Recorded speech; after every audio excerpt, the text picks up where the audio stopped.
Donc la première partie sera consacrée à décarboner sa mobilité. Et c'est avec Jean-François Villeray donc, que l'on va échanger pour savoir quels sont le contexte, quel est le contexte en fait qui nous incite à décarboner notre mobilité actuellement. Alors avant ça, je l'ai dit tout à l'heure dans mon introduction en fait avec Rupture, mais vraiment on insiste un petit peu. L'enjeu évidemment il est sur la transition de nos flottes, mais il est aussi sur le juste déplacement et sur se poser la question est-ce que la mobilité est utile ou pas, ou est-ce qu'il y a des alternatives aux véhicules, à l'utilisation d'un véhicule avant de penser aux nouveaux véhicules et aux énergies. Ceci étant dit, on va rentrer dans le vif du sujet de cette conférence, qui est donc la décarbonation de notre mobilité. Alors, Jean-François, pour une entreprise, une collectivité, quelle est l'importance de réduire l'empreinte carbone de sa flotte aujourd'hui ?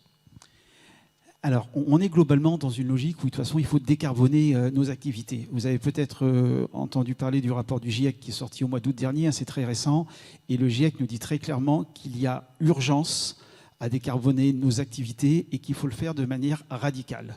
Urgence de manière radicale. Je crois que c'est on ne peut plus clair. Alors bien sûr, le GIEC parle de l'ensemble de nos activités. Dans ces activités, le transport en France, ça représente environ 36% des émissions de CO2. Donc ce n'est pas le seul élément, bien évidemment, mais c'est un élément fort, hein, c'est un gros tiers. Donc effectivement, à travers nos flottes d'entreprises de collectivités, nos voitures particulières aussi, bien évidemment, il y a un effort à faire, et encore une fois, de manière urgente et de manière radicale. Néanmoins, pour une entreprise, même pour une collectivité, décarboner son activité, c'est un enjeu environnemental, mais pas seulement. C'est aussi, c'est peut-être d'autant plus motivant quelque part, c'est aussi un enjeu de communication. Parce que très clairement, on commence à sentir monter une pression, que ce soit de la population vis-à-vis de ses élus, que ce soit des clients vis-à-vis des entreprises, y compris en B2B, où c'est peut-être le plus fort aujourd'hui, où on a des donneurs d'ordre qui commencent à demander à leurs fournisseurs des efforts en matière de mobilité, parce que ces mêmes donneurs d'ordre qui veulent, eux, réduire leur bilan carbone, et bien sûr, par répercussion, vont demander à leurs fournisseurs, à leurs transporteurs d'être exemplaires sur le sujet. Donc globalement, on sent monter quelque chose où différents publics vont demander à des entreprises, à des collectivités d'être exemplaires en termes de mobilité, ce qui veut dire qu'il faut effectivement agir pour l'environnement bien évidemment, mais aussi il faut agir pour votre propre communication parce que de toute façon, on va vous le demander. Donc c'est effectivement une double motivation. Alors on comprend bien les motivations qui peuvent pousser une entreprise, une collectivité à changer, à transformer sa mobilité autour du sens, des valeurs, de la cause environnementale, de l'image, sans parler de greenwashing, mais des valeurs qu'on va porter, de montrer nos valeurs. Mais aujourd'hui, il y a aussi un contexte réglementaire en fait assez important qui incite à cette décarbonation. Tu peux nous en dire plus ? Alors effectivement, maintenant qu'on a dit qu'il fallait décarboner nos activités, bien évidemment, les pouvoirs publics à différents niveaux, de l'Europe jusqu'aux collectivités locales, mettent en place un certain nombre de contraintes, de réglementations pour nous inciter justement à aller dans cette direction. Alors au-dessus de, je dirais, l'élément le plus important, c'est l'objectif à la fois européen mais aussi français, d'arriver à la neutralité carbone en 2050. Alors juste un petit mot sur cette neutralité carbone, ça ne veut pas dire dégager zéro carbone, hein, ça veut dire dégager émettre autant de carbone que la Terre est capable elle-même d'en absorber. Je crois qu'on est aujourd'hui autour de 40 gigatonnes au niveau mondial en termes d'émissions. La Terre en absorbe à peu près 10 gigatonnes. Donc l'idée, c'est de redescendre ces 40 jusqu'à 10. Ou jusqu'à 12 si entre-temps on fait des mesures pour que la Terre en absorbe un peu plus, si on remet un peu plus de forêt par exemple. Donc ça c'est le premier élément. Et ensuite derrière cet objectif global de décarboner, d'arriver à la neutralité carbone, l'Europe a par exemple en termes de mobilité pour les véhicules légers a mis en place une réglementation qui est très impactante pour les constructeurs qui leur impose de réduire progressivement le niveau de CO2 dégagé en moyenne par leur gamme. En 2020, il y a eu le premier niveau. On a demandé aux constructeurs d'émettre en moyenne au plus 95 grammes de CO2. Ils étaient tous un petit peu au-dessus au départ. Bon, ils sont à peu près passés dans les clous. On leur demande pour 2025 d'être à 81 grammes et 59 grammes en 2030. 59 grammes, c'est ce que dégage aujourd'hui un hybride rechargeable. Ça veut dire que ça devrait être à peu près la moyenne en 2030. Et puis, on a aussi des interdictions qui commencent à apparaître, des interdictions de vente de véhicules thermiques. Les pays d'Europe du Nord sont un petit peu plus en pointe. Certains commencent à parler de 2030. Véhicules thermiques neufs, hein, bien évidemment. Alors, la France, on est pour le moment sur 2040. Je dis bien pour le moment. L'Europe est en train de discuter aujourd'hui et pour essayer d'arriver à ce que l'ensemble des pays de la Commission et de la Communauté européenne, on soit sur 2035. Bon, ça, on traîne un petit peu des pieds en France sur ce sujet, mais bon, c'est en discussion et ça pourrait probablement arriver. Alors ça, c'est le contexte réglementaire européen, national aussi, tu nous en as parlé un petit peu, mais au niveau local, en fait. Il y a aussi, on entend parler des ZFE, les zones de restriction de circulation. Quel risque, en fait, et quel impact ça va avoir sur les collectivités et les entreprises? Alors, ces ZFE, je pense qu'on va en entendre parler de plus en plus. Parce qu'elles vont arriver très vite. Alors ZFE, zone à faible émission, c'est-à-dire ce sont des zones dont les collectivités locales peuvent définir sur leur territoire en interdisant progressivement à certains types de véhicules de rentrer dans certaines zones. Alors, la plupart du temps sont plutôt bien sûr des zones urbaines, c'est les centres-villes, c'est les cœurs des villes. La loi Résilience et Climat récemment a pointé 33 collectivités locales en France à qui elle demande de mettre une ZFE en place au plus tard au 1er janvier 2025.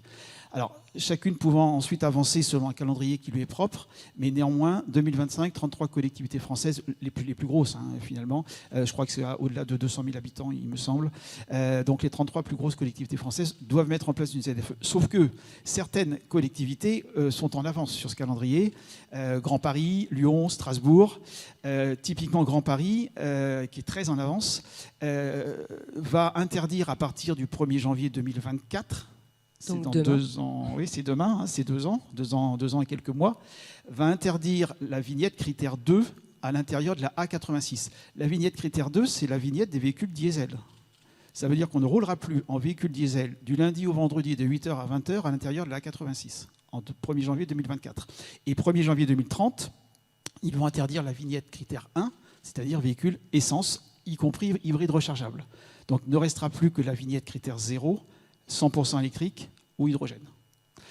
Donc c'est effectivement la collectivité la plus en avance, mais ça va progressivement apparaître un petit peu partout, avec des calendriers un petit peu différents. On ne sera peut-être pas pour 2030, en 2030 pour toutes ces collectivités, mais progressivement ça arrive. Et là où l'impact est le plus fort, c'est que ça ne concerne pas que les véhicules neufs, contrairement à l'interdiction que j'évoquais tout à l'heure. Là, ça concerne l'ensemble des véhicules en circulation. Donc beaucoup plus impactant pour la population aussi. Ça veut dire qu'il y a certains véhicules avec lesquels on ne pourra plus rentrer dans certaines zones. Mais aussi pour les professionnels. Et pour les professionnels, bien évidemment. Qui vont dans ces villes. Donc si l'objectif à terme, en fait, est de tendre vers ce zéro émission, on est bien zéro émission, on est d'accord à l'usage sur un territoire, on ne parle pas du cycle de vie global d'un véhicule. Quelle énergie doit-on privilégier ? Alors, il y a 3 énergies effectivement qui se dégagent, qui sont les 3 énergies sur lesquelles se Vendée Énergie Tour travaille et fait la promotion. C'est d'abord, bien sûr, le véhicule électrique, c'est le véhicule au bio-GNV et c'est le véhicule à hydrogène. Il n'y a pas d'autre solution pour nous. Il y en a quelques autres qui veulent un petit peu émerger, mais très clairement, quand on regarde un petit peu la tendance, on va être sur ces 3 énergies-là. Alors, on va reprendre justement ces 3 énergies et ces véhicules juste après en détail. Quels usages, quand même, si tu peux nous tresser un panel global, quels usages pour ces 3 énergies ? Alors, un petit peu de manière générale, effectivement, on le reverra en détail tout à l'heure sur ces trois types de véhicules. Mais pour faire simple, on va dire que plus la distance est peu importante et plus le véhicule est léger, on est très clairement sur des véhicules électriques. Plus on a, à l'inverse, une distance longue et des véhicules lourds, on est aujourd'hui sur du bio-GNV et demain aussi sur de l'hydrogène. Et après, il y a l'entre-deux. L'entre-deux, on risque probablement de voir des véhicules électriques qui, avec des autonomies qui vont augmenter, qui vont prendre d'une importance quand même de plus en plus grande et qui vont représenter un spectre assez important des véhicules.